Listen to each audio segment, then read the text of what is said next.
بسم اللہ الرحمن الرحیم۔ السلام علیکم، ہمارے چینل میں خوش آمدید۔ رات 12 بجے کا وقت تھا۔ دوستوں کے ساتھ آوارہ گردی کرنے سے فارغ ہوا تو وہ جلد ہی گھر کی یاد آ گئی۔ اب مجھے گھر جاتے ہوئے بہت خوف محسوس ہو رہا تھا، کیونکہ امی نے مجھے خاص طور پر نصیحت کی تھی کہ کچھ بھی ہو جائے آج تم نے 8 بجے سے پہلے گھر آ جانا ہے، کیونکہ 9 بجے ان کی ایک دوست آ رہی تھیں جن کے ساتھ انہوں نے میرے رشتے کی بات چلائی ہوئی تھی۔ امی چاہ رہی تھی کہ میں ان کی بیٹی کے ساتھ ملوں، ان کی بیٹی سے باتیں کر لوں تاکہ ہم لوگوں میں انڈرسٹینڈنگ ہو جائے، جبکہ میں نے پہلے ہی امی کو صاف الفاظ میں کہہ دیا تھا کہ میں کچھ بھی ہو جائے اس لڑکی سے شادی نہیں کروں گا۔ میرے دل میں کوئی اور لڑکی موجود ہے اور میں اس سے ہی نکاح کرنا چاہتا ہوں۔ اس بات پر میری امی سے بہت زیادہ لڑائی ہوئی تھی، یہاں تک کہ امی نے مجھے یہ بھی دھمکی دے دی تھی کہ اگر میں نے ان کی بات نہیں مانی تو وہ مجھے گھر سے نکال دیں گے اور جائیداد سے بھی بے دخل کر دیں گے۔ میں ان کا اکلوتا وارث تھا۔ میں جانتا تھا کہ امی مجھے جائیداد میں سے کبھی بھی بے دخل نہیں کر سکتی، اسی وجہ سے میں امی کے سامنے ڈٹ کر کھڑا ہو گیا۔ لیکن چند دنوں کے بعد جب میری ملاقات اپنے وکیل سے ہوئی، ان دنوں گھر میں وکیل کے بہت زیادہ چکر لگ رہے تھے، میں نے اس سے پوچھا کہ خیریت تو ہے؟ اس نے مجھے جو بات بتائی وہ سن کر مجھے لگا ساتوں آسمان میرے سر کے اوپر آ کر گر گئے ہیں۔ امی نے جو کچھ کہا تھا وہ کرنے بھی جا رہی تھیں۔ آج آخری دن تھا۔ اگر امی ان کاغذات پر سائن کر دیتی تو میں ہمیشہ ہمیشہ سے جائیداد سے بے دخل ہو جاتا۔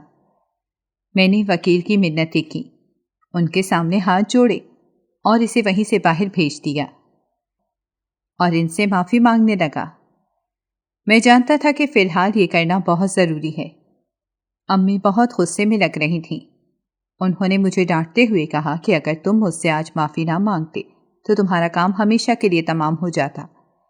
ابھی تم مجھے جانتے نہیں ہو میں اپنے اصولوں کی کتنی پکی ہوں۔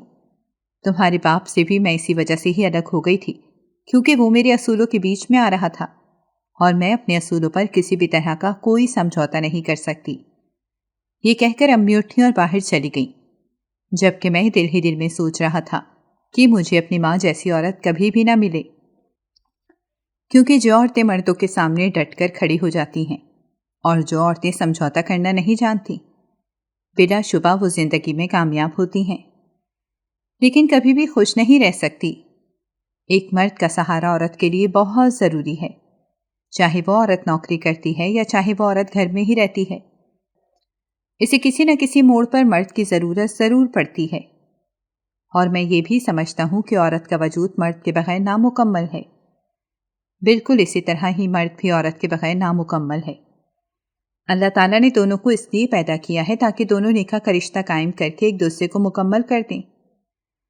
خیر، میں امی کو اس وقت اس طرح کی باتیں نہیں سمجھا سکتا تھا۔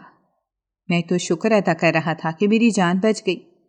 میں جس لڑکی سے محبت کرتا تھا اسے کال کر کے میں انہیں سمجھانے کی کوشش کی کہ فی الحال صحیح وقت نہیں آیا، جیسے ہی ٹھیک وقت آئے گا میں تم سے دوبارہ رابطہ کروں گا اور تمہارے گھر میں رشتہ لے کر جاؤں گا۔ اس نے بہت واویلا مچایا اور مجھے کہنے لگی کہ تم مجھے دھوکہ دے رہی ہو۔ میں بہت اچھی طرح سے جانتی ہوں کہ تم بھی اپنی ماں کے کہنے پر کسی امیر لڑکی سے شادی کر لو گے۔ تم نے صرف اور صرف میرے ساتھ چکر چلایا ہے، مجھے بیوقوف بنایا۔ میں تمہیں کبھی بھی اس کے لیے معاف نہیں کروں گی۔ میں دعا کرتی ہوں کہ تمہارے گھر میں بھی ایک بیٹی پیدا ہو اور پھر تمہاری بیٹی کے ساتھ بھی یہ سب کچھ ہو۔ وہ بہت زیادہ جذباتی ہو گئی تھی۔ میں بھی اس کے ساتھ تعلق توڑنا نہیں چاہتا تھا، میں اسے صرف اور صرف سمجھانا چاہتا تھا، لیکن وہ اتنی زیادہ دکھی ہو گئی کہ اس نے میرے ساتھ تعلق ہی توڑ دیا۔ اس کا کہنا یہ تھا کہ عورت کی چھٹی حس بہت ہی تیز ہوتی ہے۔ جب اسے یہ محسوس ہو جاتا ہے کہ مرد اس کے لیے قدم نہیں اٹھا سکتا تو وہ اسی وقت ہی مرد کو چھوڑ دیتی ہے، اور پھر اسے اپنے فیصلے پر زندگی بھر پچھتاوا نہیں ہوتا۔ وہ بھی مجھے اسی لیے چھوڑ کر چلی گئی تھی کیونکہ اسے شک ہو گیا تھا کہ اب میں دوبارہ اس کے لیے سٹینڈ نہیں لے پاؤں گا۔ کافی دنوں تک میں بہت زیادہ پریشان رہا۔ میں نے کسی سے بھی بات نہیں کی، یہاں تک کہ امی سے بھی بات چیت بالکل بند ہو گئی تھی، مگر یوں لگتا تھا جیسے امی کو اس سب سے کچھ فرق ہی نہ پڑ رہا ہو۔ امی اپنی مرضی کی زندگی گزار رہی تھیں۔ جب میں اپنے دوستوں سے سنتا تھا کہ ان کی ماں ان کا بہت خیال رکھتی ہیں اور ان سے ایک ایک چیز کے بارے میں پوچھتی ہیں تو مجھے بہت حیرانگی ہوتی تھی، کیونکہ آج تک میری ماں نے میری ذاتی زندگی کے بارے میں ایک سوال بھی نہیں کیا تھا۔ اسکول سے کالج اور کالج سے یونیورسٹی تک اتنا عرصہ گزر گیا تھا، لیکن امی نے کبھی بھی میری پڑھائی کے بارے میں مجھ سے نہیں پوچھا۔ اگر میرے اچھے نمبر آ جاتے تب بھی جشن منایا جاتا، اور اگر میں فیل ہو جاتا تب بھی میری ناکامی کامیابی میں بدل دی جاتی۔ مجھے بہت ہی اچھی طرح سے یاد تھا، 8ویں کے امتحان میں بہت بری طرح سے فیل ہو گیا تھا، اور پرنسپل صاحبہ نے پہلے ہی امی کو کال کر کے اس بارے میں بتا دیا تھا۔ امی نے مجھے اپنے پاس بلایا تھا اور انتہائی غصے سے مجھ سے پوچھا تھا۔ تب میں نے امی کو روتے ہوئے کہہ دیا تھا کہ میں بہت زیادہ بیمار رہا تھا، جس کی وجہ سے میں پڑھائی نہیں کر سکا۔ امی نے دوبارہ مجھ سے کوئی سوال نہیں کیا اور اسی وقت ہی پرنسپل صاحبہ کو کال ملائی اور انہیں کہا ہمیشہ کی طرح میرے بیٹے کو اس بار بھی فرسٹ پوزیشن پر لے آئیں، اور جو بھی فرسٹ پوزیشن پر موجود ہے اگر اس کے والدین واویلا کریں تو انہیں اچھی خاصی رقم دے دیں۔ مجھے یقین ہے کہ وہ چپ کر جائیں گے۔ ان کی بات سن کر پرنسپل صاحبہ پریشان ہو گئیں اور امی کو کہنے لگی کہ یہ کس طرح کی باتیں کر رہی ہیں؟ آپ نہیں جانتی کہ اس اسکول میں سارے ہی امیر لوگوں کے بچے پڑھتے ہیں، اور اگر میں نے انہیں پیسوں کی پیشکش کی تو میرے لیے مصیبت پیدا ہو سکتی ہے۔ امی نے ایک گہری سانس دی اور پھر انہیں کہنے لگی، ٹھیک ہے، آپ انہیں پیشکش نہ کیجیے، بلکہ یہی پیشکش آپ قبول کر لیجیے، آپ کو منہ مانگی رقم دی جائے گی، بس آپ میرے بیٹے کو فرسٹ پوزیشن پر لے آئیں۔ یہ کہہ کر امی نے کال کاٹ دی۔ انہوں نے پرنسپل صاحبہ کی بات سننا بھی گوارا نہیں کیا۔ پھر وہ میری طرف دیکھتے ہوئے مسکرانے لگیں۔ انہوں نے مجھے ہاتھ سے اشارہ کیا۔ میں تیزی سے جا کر ان کے گلے لگ گیا۔ امی نے میرے ماتھے پر پیار کیا اور مجھے کہنے لگیں، دیکھا بیٹا، تمہاری ماں کے لیے کچھ بھی ناممکن نہیں ہے۔ امی کی بات سن کر میں دل میں شدت سے خواہش جاگی کہ امی کو کہوں کہ آپ کے لیے میرے لیے وقت نکالنا ہمیشہ ہی ناممکن رہا ہے، مگر یہ بات اس وقت کر کے میں امی کے موڈ کو خراب نہیں کر سکتا تھا۔ اتنے عرصے بعد ہی مجھے امی کی گود میں سر رکھ کر لیٹنے کا موقع ملا تھا۔ میں دوبارہ سے کوئی بدمزگی پیدا نہیں کرنا چاہتا تھا۔ جیسے ہی دیوار پھلانگ کر گھر کے اندر داخل ہوا، اچانک ہی ایک لڑکی کے چلانے کی آواز سنائی دی، چور چور چور آ گیا، چور آ گیا۔ اس کی آواز سن کر میں بہت بری طرح سے بوکھلا گیا۔ میں تیزی سے بھاگتا ہوا اس کے پاس گیا اور اس کے منہ پر ہاتھ رکھ دیا۔ اب اس کی آواز بند ہو گئی تھی۔ وہ زور سے ہاتھ پاؤں مار رہی تھی اور خود کو چھڑوانے کی کوشش کر رہی تھی۔ مجھے اندازہ ہو گیا تھا کہ یہ بہت ہی کمزور لڑکی ہے، جسے قابو میں کرنا میرے لیے بہت ہی آسان تھا۔ اس طرح کی صورتحال سے میرا کبھی بھی سامنا نہیں ہوا تھا، کیونکہ حیرت انگیز طور پر ہمارے گھر میں کبھی بھی کسی عورت نے کام نہیں کیا تھا۔ امی عورتوں کو کام پر نہیں رکھتی تھیں۔ گھر میں جتنے بھی کام کرنے والے تھے وہ سارے مرد ہی تھے، باورچی سے لے کر صفائیاں کرنے تک۔ میں نے امی سے ایک بار اپنی ناپسندیدگی کا اظہار کیا تو امی نے مجھے ڈانٹتے ہوئے کہنے لگی، تمہیں ان عورتوں کے بارے میں ابھی کچھ بھی معلوم نہیں ہے، یہ عورتیں بہت زیادہ فسادی ہوتی ہیں، اور ویسے بھی میرے گھر میں ایک جوان بیٹا موجود ہے۔ آج کل کی لڑکیوں کو تو میں بہت اچھی طرح سے جانتی ہوں۔ آج کل تو اچھے خاندانوں کی خوبصورت غریب لڑکیاں بھی بڑے گھروں میں کام کرنے کے لیے نکل جاتی ہیں، اور کام کرنے سے زیادہ ان کا دھیان اس گھر کے مردوں پر ہوتا ہے، اور پھر ان مردوں کو پٹا کر وہ اس گھر کی ملکہ بن جاتی ہیں۔ میں اس طرح کا رسک نہیں لے سکتی، اور ویسے بھی میں تمہاری فطرت سے بہت اچھی طرح سے واقف ہوں۔ تم کسی بھی لڑکی پر فدا ہو جاؤ گی۔ تم کون ہو اور یہاں پر کیا کر رہی ہو؟ میں نے اس کے کانوں میں سرگوشی کی۔ وہ زور زور سے ہل رہی تھی اور خود کو چھڑوانے کی کوشش کر رہی تھی۔ مجھے شدت سے اپنی غلطی کا احساس ہوا۔ میں نے اسے آزاد کیا۔ اب وہ میرے سامنے کھڑی تھی اور گہرے گہرے سانس لے رہی تھی۔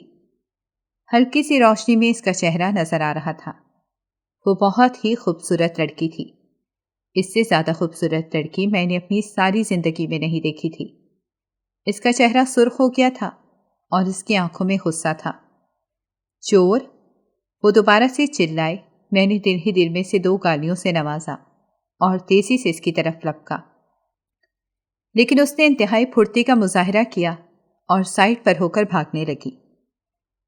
میں جانتا تھا کہ وہ جتنا مرضی تیز بھاگ لے، لیکن اس کی سپیڈ مجھ سے زیادہ نہیں ہو سکتی۔ تقریباً آدھے منٹ کے اندر ہی میں نے اسے پکڑ لیا اور دوبارہ سے اسے اپنے قابو میں کر لیا۔ اس بار میں نے اس کے کانوں میں غصے سے سرگوشی کی اور اسے کہا کہ میں کوئی چور نہیں ہوں، بلکہ اس گھر کا مالک ہوں۔ تمہیں بار بار یہ اعلان کرنے کی کوئی بھی ضرورت نہیں ہے۔ میں امی سے چھپ کر گھر کے اندر داخل ہوا ہوں۔ اگر امی اٹھ گئی تو میں تمہیں نہیں چھوڑوں گا۔ اس کا منہ حیرت سے کھلے کا کھلا رہ گیا۔ وہ سر سے پاؤں تک مجھے دیکھنے لگی، پھر وہ ہنسنے لگی اور میری طرف اشارہ کر کے میرا مذاق بناتے ہوئے کہنے لگی، تم خود کو گھر کا مالک کہہ رہے ہو اور مالک کے پاس کپڑے ہی نہیں ہیں پہننے کے لیے، دیکھیں۔ میں نے اسے گھورا اور اس سے پوچھا، تو محترمہ تمہیں میرے وجود پر اس وقت کیا نظر آ رہا ہے؟ پھٹے پرانے کپڑے اس نے میری انتہائی قیمتی جینس پر۔ پھٹے پرانے کپڑے؟ اس نے میری انتہائی قیمتی جینس پر جب اس طرح کا کامنٹ پاس کیا تو میرا دل کیا کہ میں اپنا سر دونوں ہاتھوں میں گرا دوں اور اپنے بال نوچنا شروع کر دوں۔ ابھی اسے اندازہ نہیں تھا کہ یہ کپڑے میں نے 20,000 کے لیے ہیں۔ جسے تم پھٹے پرانے کہہ رہی ہو یہ فیشن ہے۔ مجھے ان چیزوں سے فرق نہیں پڑتا۔ مجھے بتاؤ کہ تم کون ہو؟ رات کے اس پہر اس گھر کے اندر کیوں داخل ہوئے؟ اب کہ وہ میرے سامنے ڈٹ کر کھڑی ہو گئی اور مجھ سے کافی چھوٹی تھی، لیکن اس میں کافی زیادہ ہمت معلوم ہوتی تھی۔ میں نے ایک گہری سانس لی اور اس سے کہا، دیکھو تم جو کوئی بھی ہو میری بات کان کھول کر سنو۔ میں اس گھر کا مالک ہوں اور میرا دل جیسے کرے گا میں ویسے ہی اس گھر کے اندر داخل ہوں گا۔ میں اس سے بات کر رہا تھا، ساتھ ہی تھوڑے فاصلے پر موجود چوکیدار کو دیکھ رہا تھا جو ہمیشہ کی طرح کرسی پر سو رہا تھا۔ میں نے خود کو دل ہی دل میں گالیاں دیں کہ اس سے تو اچھا تھا کہ پہلے دروازے پر جا کر چیک کر لیتا۔ اگر چوکیدار تب بھی سویا ہوا ہوتا تو وہاں سے ہی گھر کے اندر داخل ہو جاتا۔ اس طرح سے میں اس مصیبت میں تو نہ پھنستا۔ میں کمرے کے اندر داخل ہونے لگا تھا کہ وہ دوبارہ سے میرے سامنے آ کر کھڑی ہو گئی اور میرے سینے پر ہاتھ رکھتے ہوئے کہنے لگی، دیکھو تم اس وقت اندر نہیں جا سکتی، مجھے تم پر بھروسہ نہیں ہے۔ اگر تم واقعی چور نکلے تو چاچی جان مجھے نہیں چھوڑیں گی۔ ارے ہٹو پیچھے، تمہیں کوئی کچھ بھی نہیں کہے گا۔ میں نے اسے پیچھے کی طرف دھکا دیا، لیکن اس نے میرا بازو پکڑ لیا اور مجھے زور زور سے کھینچنے لگی اور پھر اس کے ساتھ ہی اونچی اونچی آواز میں چلانے لگی، چور آ گیا، چور آ گیا، چاچی جان جلدی سے نیچے آئیں، یہاں پر ایک چور آ گیا ہے اور گھر میں چوری کرنے کے لیے داخل ہو رہا ہے۔ تھوڑی ہی دیر بعد اماں تیزی سے کمرے سے باہر نکل آئیں۔ انہوں نے جب ہم دونوں کو ایک ساتھ دیکھا تو ان کے ماتھے پر بل پڑ گئے۔ وہ تیزی سے چلتی ہوئی ہمارے قریب آ کر رکی۔ انہوں نے اس لڑکی کو گھورا اور اس سے کہا کہ ابھی اور اسی وقت اس کا بازو چھوڑو۔ لڑکی نے جلدی سے میرا بازو چھوڑ دیا اور امی جان کے ساتھ جا کر کھڑی ہو گئی۔ اس سے پہلے کہ امی کچھ کہتی، وہ لڑکی کہنے لگی، چاچی جان یہ دیوار پھلانگ کر گھر کے اندر داخل ہو رہا تھا، اسے میں نے دیکھ لیا۔ یہ کہہ رہا ہے کہ یہ اس گھر کا ہی ہے۔ یہ کہہ کر وہ دوبارہ سے ہنسنے لگی۔ امی نے اسے غصے سے گھورا اور اسے کہا کہ ہنسنا بند کرو۔ پھر امی میری طرف متوجہ ہو گئی اور مجھے کہنے لگی، تمہیں میں نے کیا سمجھایا تھا کہ 8 بجے سے پہلے گھر کے اندر داخل ہو جانا، لیکن لگتا ہے کہ تمہیں میری ایک بار کہی ہوئی بات سمجھ میں نہیں آتی۔ اس لڑکی کے سامنے اپنی ڈانٹ برداشت کرنا میرے لیے ناممکن تھا۔ میں امی کی سائڈ سے گزر کر کمرے میں جانے ہی لگا تھا کہ انہوں نے میرا بازو پکڑا اور مجھے پیچھے کی طرف کھینچتے ہوئے کہنے لگی، میں تم سے بات کر رہی ہوں، ابھی اور اسی وقت میری بات کا جواب دو، ورنہ ساری رات ہی یہیں پر رہنا پڑے گا۔ امی یار غلطی ہو گئی، بھول گیا تھا، میں آئندہ ایسا نہیں ہوگا، معاف کر دیں۔ امی یار غلطی ہو گئی، بھول گیا تھا، میں آئندہ ایسا نہیں ہوگا، معاف کر دیں اور اندر جانے دیں، میں بہت زیادہ تھکا ہوا ہوں۔ میں نے امی کے سامنے ہاتھ جوڑ دیے اور پھر تیزی سے کمرے کے اندر چلا گیا۔ اس لڑکی کے منہ سے اپنی اماں کے لیے چچی کا لفظ سن کر مجھے اندازہ ہو گیا تھا کہ وہ میرے چچا احسان کی بیٹی ہے، جو کہ ایک لمبے عرصے سے گاؤں میں قیام پذیر تھے۔ لیکن پچھلے ہی سال ان کا انتقال ہو گیا تھا۔ ان کے انتقال کے بعد اماں ہر سال ہی ان کے گھر جاتی تھیں اور اچھے خاصے پیسے دے کر آتی تھیں۔ اس کی سب سے بڑی وجہ یہ تھی کہ اس لڑکی کی ماں میری اپنی امی کی سگی بہن تھی۔ امی ان کی مالی مدد تو کر دیتی تھیں، لیکن میں نے کبھی بھی امی کے منہ سے ان کے لیے اچھے الفاظ نہیں سنے تھے۔ امی یا تو انہیں یاد ہی نہیں کرتی تھیں، اور اگر یہ یاد کرتی تھیں تو ہمیشہ ہی انہیں برا بھلا کہتی تھیں۔ میں کمرے میں جا کر لیٹ گیا۔ مجھے اس وقت بہت شرمندگی محسوس ہو رہی تھی۔ پہلے اس لڑکی نے مجھے غریب کہا تھا، اور پھر امی نے اس کے سامنے دوبارہ سے میری اچھی خاصی عزت افزائی کرتی تھی۔ میرا بس نہیں چل رہا تھا کہ میں ہر چیز تہس نہس کر دوں۔ وہ پوری رات میں جاگتا رہا اور اسی بارے میں ہی سوچتا رہا۔ نیند میری آنکھوں سے اڑ چکی تھی۔ صبح تقریباً 8 بجے جا کر میری آنکھ لگی، لیکن 9 بجے دوبارہ ہی شور کی آواز پر کھل گئی۔ باہر مجھے کسی کے چلانے کی آواز سنائی دے رہی تھی۔ کافی دیر تک میں چپ ہونے کا انتظار کرتا رہا، لیکن جب وہ آواز آنا بند نہ ہوئی تو میرا صبر بھی جواب دے گیا۔ میں غصے میں سے اٹھا اور باہر گیا۔ باہر کا منظر دیکھ کر میرا منہ حیرت کا کھلا رہ گیا۔ لاؤنج میں وہی کل والی لڑکی کھڑی تھی اور چلا چلا کر نوکروں کو صفائی کے لیے کہہ رہی تھی۔ میں اس کے قریب گیا اور اسے کہا کہ خدا کے لیے اپنی سریلی آواز میں چلانا بند کرو، میری نیند خراب ہو رہی ہے۔ میرا بس نہیں چل رہا تھا کہ اس چھوٹی سی لڑکی کو یہاں سے اٹھا کر باہر پھینک دوں۔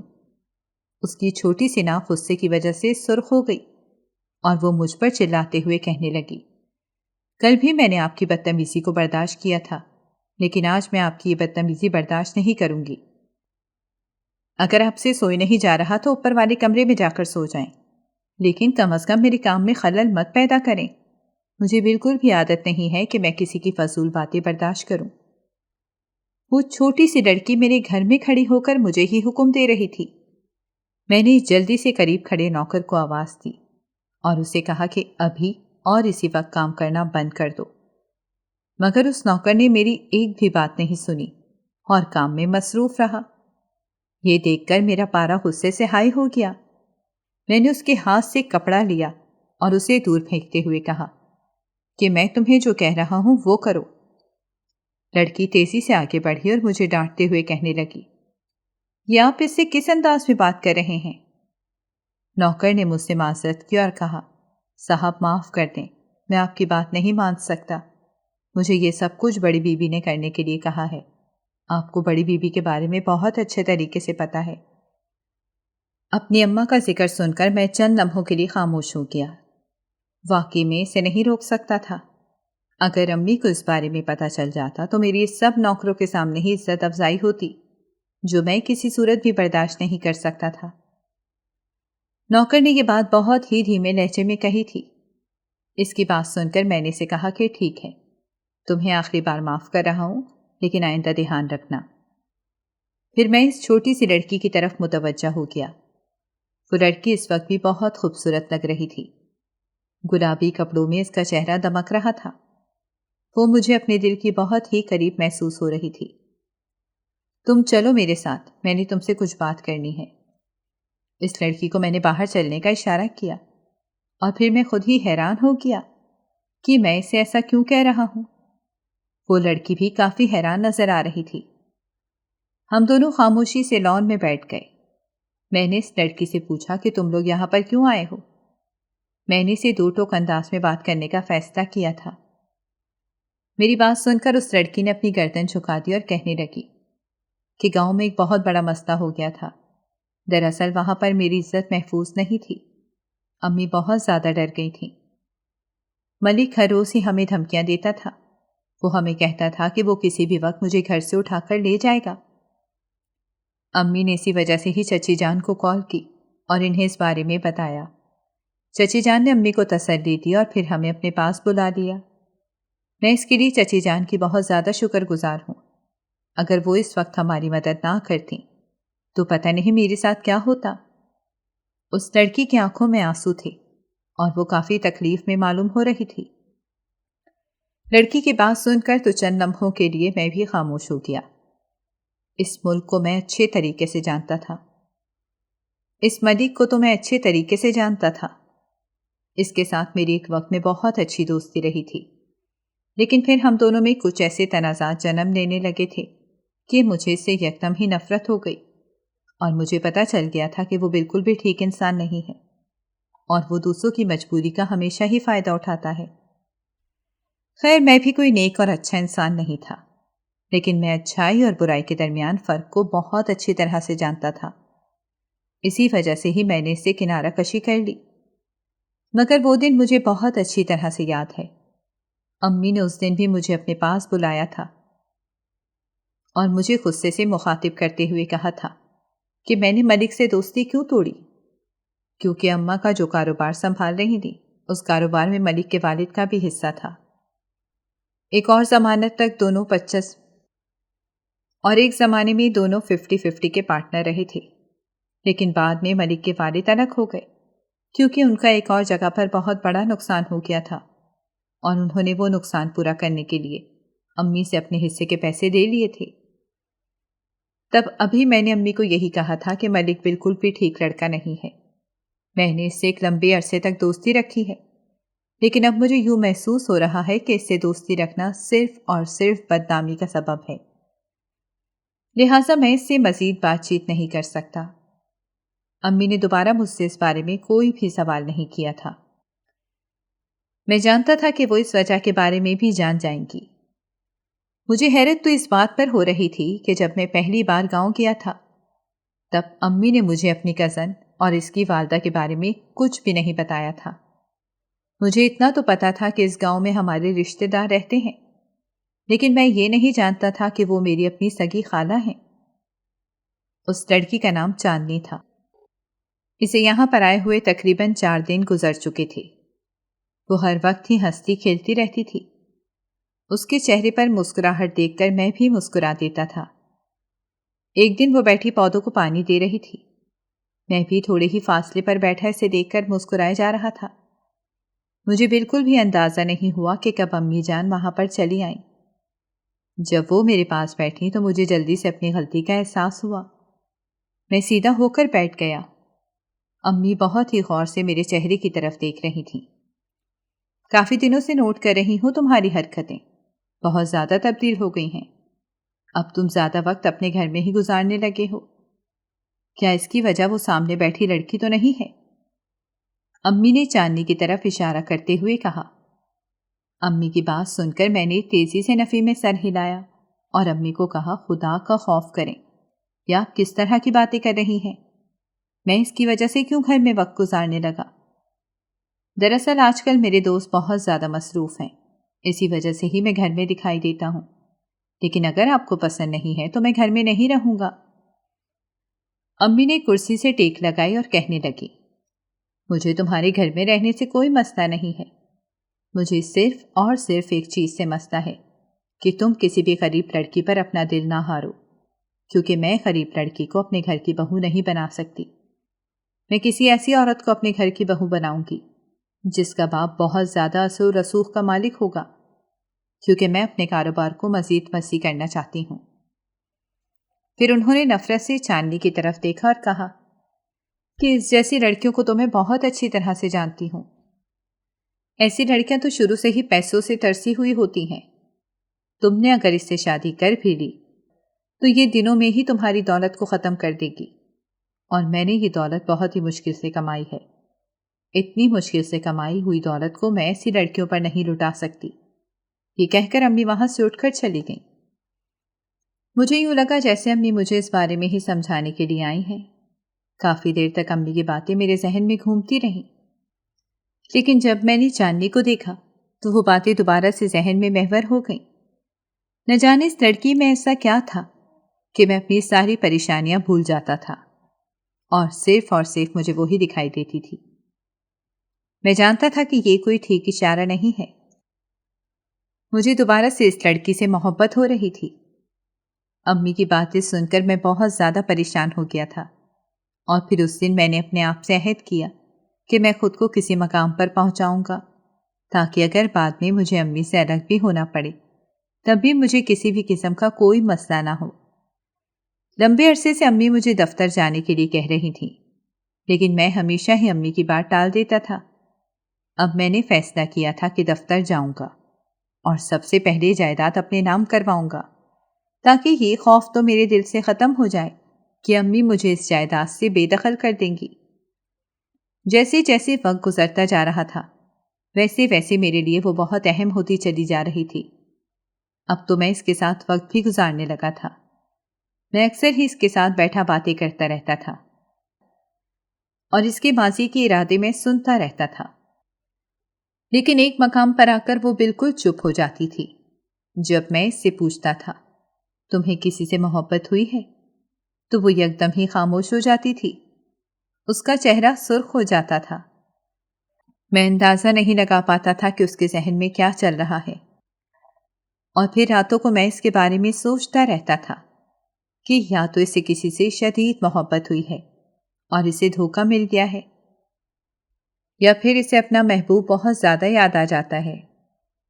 شام کا وقت میں اپنے کمرے میں بیٹھا ہوا تھا جب اچانک ہی مجھے باہر سے شور کی آواز سنائی دی۔ شور کی آواز سن کر میں بہت زیادہ گھبرا گیا۔ جب میں باہر گیا تو دیکھا میری امی اونچی اونچی آواز میں چلا رہی تھیں۔ سامنے ہی چاندنی اور اس کی ماں کھڑی تھی۔ چاندنی کی آنکھوں سے تیزی سے آنسو بہہ رہے تھے۔ وہ میری ماں کے قدموں میں گری ہوئی تھی اور ان سے معافیا مانگ رہی تھی، لیکن میری ماں کے چہرے پر کسی بھی قسم کی کوئی نرمی نہیں تھی۔ یوں لگ رہا تھا جیسے وہ دوبارہ سے اپنے پرانے دور میں واپس چلی گئی ہیں، جہاں پر وہ صرف اور صرف ظلم کرنا جانتی تھیں۔ اماں تیزی سے میرے پاس آئیں اور چاندنی کی طرف اشارہ کرتے ہوئے کہنے لگیں، یہی وہ لڑکی ہے جو تمہارے سامنے معصوم بنتی تھی۔ اگر تمہیں اس کی حقیقت کے بارے میں پتہ چلے تو تم اس کی طرف دیکھنا بھی پسند نہ کرو۔ امی کی بات سن کر میں نے بے ساختہ چاندنی کی طرف دیکھا۔ چاندنی نے تیزی سے نفی میں سر ہلایا اور مجھے کہنے لگی کہ تمہاری ماں مجھ پر گناہ کا الزام لگا رہی ہیں، لیکن میں نے گناہ نہیں کیا، بلکہ میں نے تو نکاح کیا ہے، اور جس سے میں نے نکاح کیا ہے اس کے بارے میں تم لوگوں کو نہیں بتا سکتی، کیونکہ میں نے اسے وعدہ کیا ہوا ہے۔ اگر میں نے تم لوگوں کو بتا دیا تو وہ وعدہ خلافی ہو جائے گی۔ چاندنی کی بات سن کر مجھے لگا میرے قدموں کے نیچے سے زمین نکل گئی ہے۔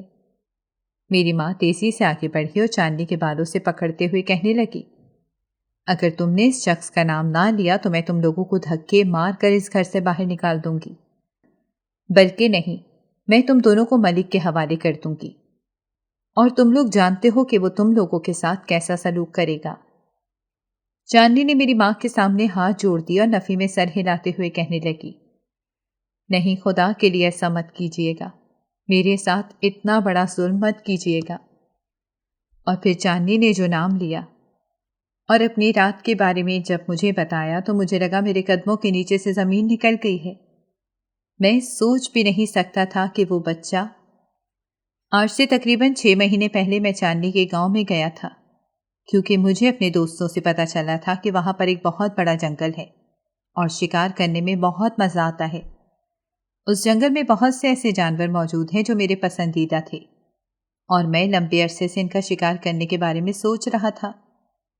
جب میں نے امی جان کو اس بارے میں کہا تو امی جان چند لمحوں کے لیے خاموش ہو گئیں۔ جیسا میں نے پہلے بھی بتایا ہے کہ اس وقت بھی امی جان نے مجھے میری خالہ کے بارے میں نہیں بتایا تھا، اور مجھے یہ نصیحت کی تھی کہ وہاں پر دھیان سے رہنا۔ اس کے ساتھ ساتھ انہوں نے مجھے یہ بھی بتایا تھا کہ وہاں پر جو ملک ہے وہ ان کے ایک جاننے والے کا بیٹا ہے۔ امی جان نے مجھے اور میرے دوستوں کو ملک کے گھر ہی بھیجا تھا۔ ملک میری سوچ سے بھی زیادہ اچھا انسان تھا۔ وہ بہت زیادہ مہمان نواز تھا، عزت کرنے والا تھا، لیکن اس کے ساتھ ساتھ اس میں بہت سی برائیاں تھیں۔ سب سے بڑی برائی تو یہ تھی کہ وہ لڑکیوں کا شوقین تھا۔ ہر روز ہی اس کے گھر پر کوئی نہ کوئی نئی لڑکی آتی تھی جس کو وہ استعمال کرتا تھا۔ جب میں نے یہ دیکھا تو مجھے بہت ہی عجیب لگا۔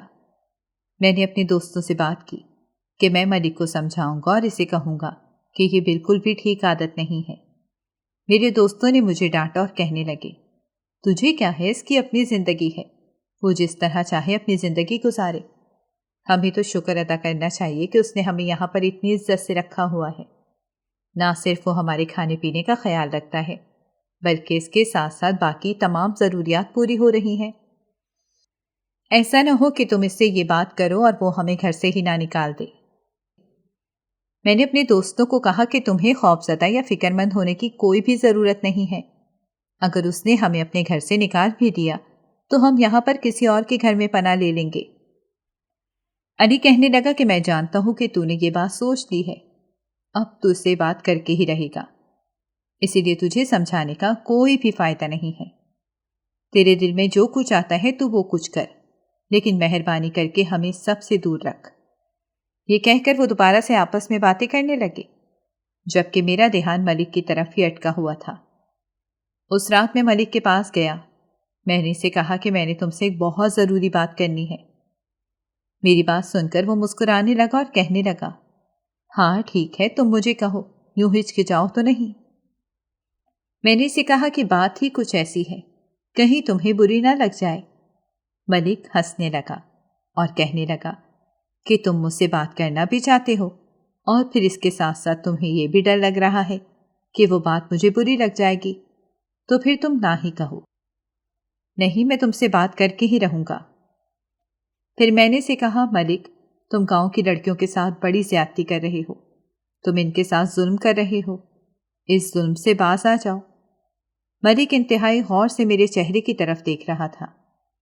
وہ میری آنکھوں میں دیکھنے لگا اور مجھے کہنے لگا، تمہیں پتا ہے کہ تم جو بات مجھے کہی ہے، اس بات کو کبھی میرے والد نے بھی اپنے منہ سے نہیں نکالا، کیونکہ میرا والد بھی میری مزاج سے بہت اچھی طرح سے واقف ہے۔ وہ جانتا ہے کہ جب ایک بار میں ضد پر ڈٹ جاتا ہوں تو کوئی بھی انسان مجھے اس سے ہٹا نہیں سکتا۔ فی الحال میری ایک نئی ضد بن گئی ہے۔ ملک نے میری آنکھوں میں دیکھتے ہوئے کہا۔ اس کی بات سن کر میں پریشان ہو گیا۔ میں نے اس سے تیزی سے پوچھا کہ تم کس بارے میں بات کر رہے ہو؟ فکر مت کرو، تمہیں میں کسی بھی قسم کا نقصان نہیں پہنچاؤں گا۔ میں تو بس ایک چھوٹا سا سبق دوں گا تاکہ تم دوبارہ مجھ سے کبھی بھی اس بارے میں کوئی بھی بات نہ کرو۔ یہ کہہ کر وہ اٹھ گیا اور اپنے کمرے میں چلا گیا۔ مجھے بہت ہی شرمندگی کا احساس ہوا۔ میری بات ماننا تو دور کی بات، اس نے میری بات پر سوچنا بھی گوارا نہیں کیا تھا۔ میں نے بھی فیصلہ کر لیا تھا کہ اگلے ہی دن یہاں سے نکل جاؤں گا۔ اگلے دن میں یہاں سے جانے کی تیاری کر رہا تھا۔ وہ میرے کمرے میں آیا اور مجھے کہنے لگا، کیا ہو گیا ہے دوست؟ لگتا ہے کہ کل کی بحث کا تم برا منا گئے ہو۔ میرا مقصد تمہارا دل دکھانا نہیں تھا، اور مجھے معاف کر دو، کیونکہ میں نے تم سے بہت ہی برے انداز میں بات کی تھی۔ میں مہمانوں کے ساتھ اس طرح سے بات نہیں کرتا، اور اگر میرے بابا کو پتہ چلا تو وہ بھی مجھ سے ناراض ہوں گے۔ میں نے تمہاری باتوں پر بھی سوچا ہے، تم ٹھیک ہی کہہ رہے ہو، مجھے لڑکیوں کو بخشنا چاہیے اور ان کے ساتھ کسی بھی قسم کی زیادتی نہیں کرنی چاہیے۔ پھر وہ مجھے کہنے لگا کہ چلو رات کے وقت تمہیں ایک بہت ہی اچھی جگہ پر لے کر چلتا ہوں۔ یہ جگہ ہمارے گاؤں کی سب سے خوبصورت جگہ ہے، وہاں صرف ہم دونوں ہی جائیں گے۔ ملک کی بات سن کر میرے چہرے پر مسکراہٹ پھیل گئی۔ میرے لیے یہی کافی تھا کہ اس نے میری بات مان لی تھی۔ میں نے اسے کہا کہ اب تم مجھے جہاں پر بھی لے کر چلو گے میں خوشی خوشی جاؤں گا۔ رات کے وقت میں اس کے ساتھ ہی گاڑی میں بیٹھ گیا۔ اس نے ایک مشروب میری طرف بڑھایا اور مجھے کہنے لگا، یہ میرا پسندیدہ شربت ہے، یہ شربت پی لو، یہ پینے کے بعد تمہیں بہت مزہ آئے گا۔ اس کی بات سن کر میں مسکرا دیا۔ میں نے سے وہ شربت لے لیا اور پینے لگا۔ تھوڑی ہی دیر بعد مجھے لگا کہ میں ہواؤں میں اڑ رہا ہوں۔ میرا سر بھی چکرا رہا تھا۔ وہ مجھے لے کر ایک کمرے میں داخل ہو گیا۔ اس کمرے کے اندر ایک لڑکی موجود تھی۔ میں چونکہ اپنے ہوش و حواس میں نہیں تھا اور اس وقت تنہا تھا، ایک لڑکی کے ساتھ موجود تھا، میں خود پر قابو نہیں رکھ پایا۔ صبح جب میں سو کر اٹھا تو وہ لڑکی میرے قریب ہی بیٹھی ہوئی تھی اور پھوٹ پھوٹ کر رو رہی تھی، مگر اس لڑکی نے اپنا چہرہ چھپایا ہوا تھا۔ مجھے شدت سے اپنی غلطی کا احساس ہوا۔ میں نے اس لڑکی سے پوچھا کہ میں اس غلطی کا کیسے مداوع کر سکتا ہوں۔ اس نے میرے سامنے ہاتھ جوڑے اور روتے ہوئے کہنے لگی، خدا کے لیے مجھ سے نکاح کر لو، تم بلا شبہ مجھے کوئی بھی حق نہیں دینا، لیکن مجھ سے نکاح کر لو، کیونکہ مجھے ڈر ہے کہ کہیں ایسا نہ ہو میں امید سے ہو جاؤں۔ وہ لڑکی میرے پاؤں میں پڑ گئی۔ میں بہت زیادہ پریشان ہو گیا تھا۔ مجھے پتا تھا کہ میں نے ایک بہت بڑا گناہ کر دیا ہے۔ اس وقت مجھے کچھ بھی سمجھ نہیں لگی۔ میں نے اس سے نکاح کر لیا اور پھر بعد میں یہی سوچا کہ دوبارہ کبھی بھی اس گاؤں میں لوٹ کر نہیں جاؤں گا۔ میں ملک سے بھی بہت ناراض تھا اور اسی وجہ سے ہی میں نے اس کے ساتھ دوستی توڑی تھی، مگر میں نے وجہ کسی کو بھی نہیں بتائی تھی۔ چاندنی نے میرا نام لیا اور روتے ہوئے کہنے لگی، یہ وہی بچہ ہے جس کے ڈر سے میں نے آپ سے نکاح کر لیا تھا۔ میری اماں نے حیرت سے میرے چہرے کی طرف دیکھا۔ وہ تیزی سے میرے پاس آئی اور میرے چہرے پر تھپڑوں کی بارش شروع کر دی۔ اس کے ساتھ ہی وہ چاندنی کو کہنے لگی، تمہیں تھوڑے پیسے دے دوں گی، تم ابھی اور اسی وقت یہاں سے نکلو۔ میں نے پہلے اس لڑکی کے ساتھ زیادتی کی تھی، لیکن اب میں اس کے ساتھ دوبارہ زیادتی نہیں کر سکتا تھا۔ میں نے اماں کو کہا کہ اگر یہ یہاں سے جائے گی تو میں بھی جاؤں گا۔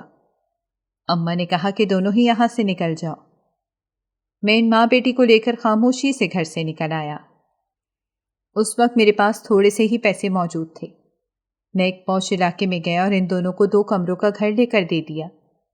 اب اس کے بعد میرا رخ اپنے وکیل کی جانب تھا۔ میں اس سے پوچھنا چاہتا تھا کہ جائیداد کس طرح سے بٹی ہوئی ہے، کیونکہ یہ یقین کرنا مشکل تھا کہ میرے باپ نے کچھ بھی میرے نام نہیں کیا ہوا۔ اس وقت میں نے عقل مندی کا مظاہرہ کیا اور وکیل کے پاس جا کر تمام کاغذات دیکھ لیے۔ تب مجھ پر یہ راز آشکار ہوا کہ وہ ساری جائیداد جس پر میری ماں قبضہ کر کے بیٹھی ہوئی تھی، ان میں سے آدھی سے زیادہ میرے نام تھی۔ میں نے وہ تمام کاغذات اس سے لیے اور وہ لے کر اپنی ماں کے پاس دوبارہ آ گیا۔ جب میں نے انہیں بتایا کہ مجھے حقیقت کے بارے میں پتہ چل گیا ہے تو وہ دوبارہ سے نرم پڑ گئیں اور مجھ سے معذرت کرتے ہوئے کہنے لگیں، دیکھو بیٹا، میں تمہارے لیے غلط نہیں سوچ رہی تھی، میں صرف اور صرف یہ چاہتی تھی کہ تمہاری شادی ایک امیر لڑکی سے ہو۔ میں نے امی کو کہا کہ میرے پاس جتنی بھی دولت ہے میں اس پر اپنے رب کا شکر گزار ہوں اور زیادہ دولت کی مجھے ہوس نہیں ہے۔ جو ماضی میں گناہ کیا تھا اب اس گناہ کا مداوع کرنے کا موقع مل رہا ہے تو میں مداوع ضرور کروں گا۔ اگر آپ نے میرے ساتھ رہنا ہے تو ٹھیک ہے، ورنہ مجھے میرا حصہ دے دیں تاکہ میں الگ ہو جاؤں۔ امی کے چہرے پر ایک سایہ آ کر لہرایا۔ میں جانتا تھا کہ امی کبھی بھی مجھے میرا حصہ نہیں دیں گی، وہ ہمیشہ یہی کوشش کریں گی کہ ہم دونوں بانٹ کر ہی رہیں۔ اور پھر میں ان دونوں کو لے کر دوبارہ سے اپنے گھر واپس چلا آیا۔